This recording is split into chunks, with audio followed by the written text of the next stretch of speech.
Hey Cyber Defenders, welcome to the channel where we tackle tech challenges with a side of laughs. Today we're diving into risk management, aka the reason your boss loses sleep at night.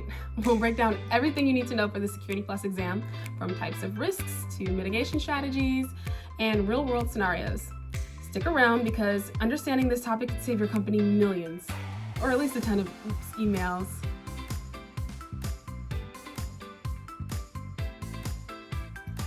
Risk management is like being the cautious friend on a road trip. While everyone else is blasting music and eating snacks, you're the one asking, did anyone check the tire pressure? In cybersecurity, it means identifying potential threats, assessing how bad they can be, and planning on how to deal with them before they become actual problems.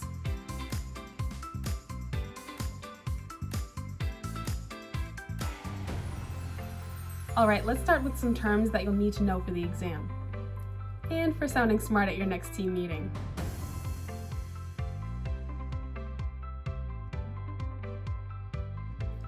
The potential for loss or damage. For example, leaving your Wi-Fi open could lead to unauthorized access. In other words, your neighbor could be streaming cat videos on your dime. Ouch.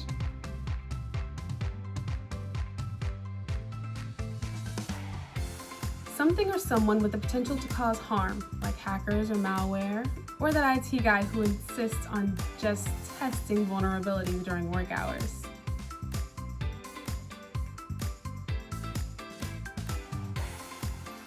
A weakness that could be exploited. Think of it as a squeaky door in a vault.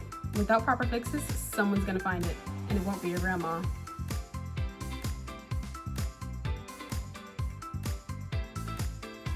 The damage done if risk materializes. High impact? Think data breaches and PR nightmares. Low impact? Maybe just losing an afternoon's worth of cat memes.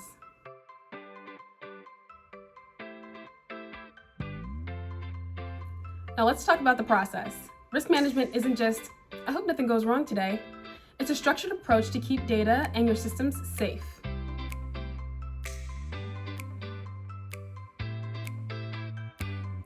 Start by identifying what could go wrong.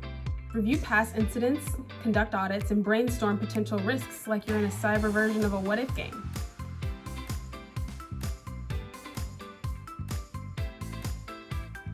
Once you know what could happen, assess the likelihood and potential impact. This is where you need to channel your inner data nerd. Use tools like risk matrices, which plot the severity and the likelihood of risks to help you prioritize.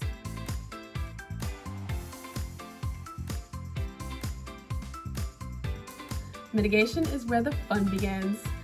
This could mean anything from installing multi-factor authentication, MFA, to segmenting your network so hackers have to work harder than a cat trying to open a Tupperware.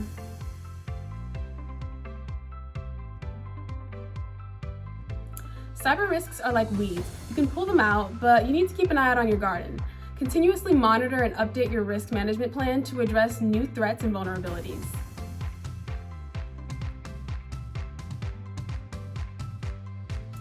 Let's put this into a scenario. Imagine your company is moving all of its data into the cloud, because who isn't these days? You identify potential risks, unauthorized access, data breaches, compliance issues. You assess that while unauthorized access is likely, a breach would be catastrophic. What do you do?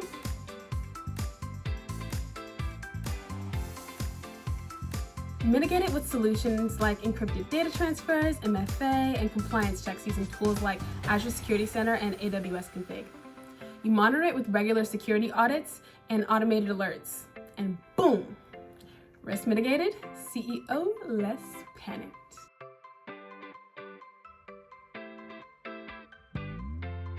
There are 4 primary ways to handle risks, and here's how they play out in the real world.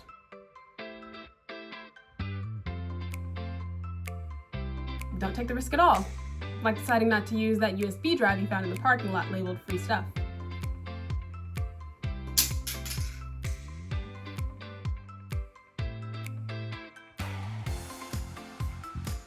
Shift the risk to someone else.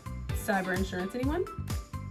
It's like paying for insurance on that road trip just in case Bob decides to race that semi-truck on the highway.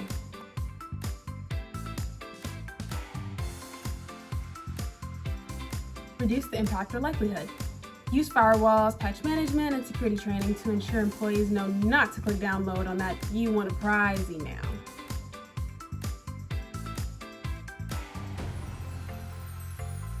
Sometimes you acknowledge that the risk is worth taking, like using a platform that's not 100% bulletproof, but necessary for operations. Just make sure it's not the tech equivalent of "we hope for the best."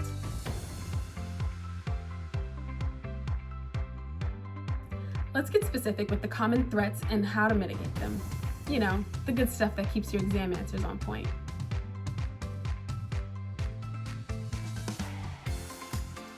A classic: train employees to spot phishing emails, use email filters, and enable advanced threat protection.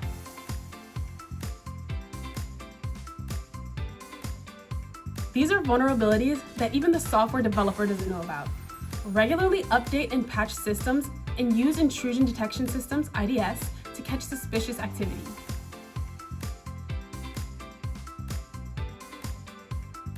Backup data regularly, use endpoint detection and response, EDR tools, and keep antivirus software updated. Because the only ransom you should be paying is your cat's ransom when you forget to feed it.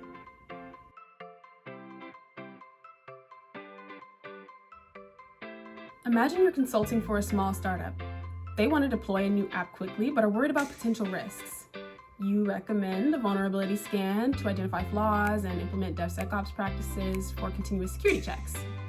This proactive approach helps them launch safely and prevents those "oops, we've leaked user data" headlines.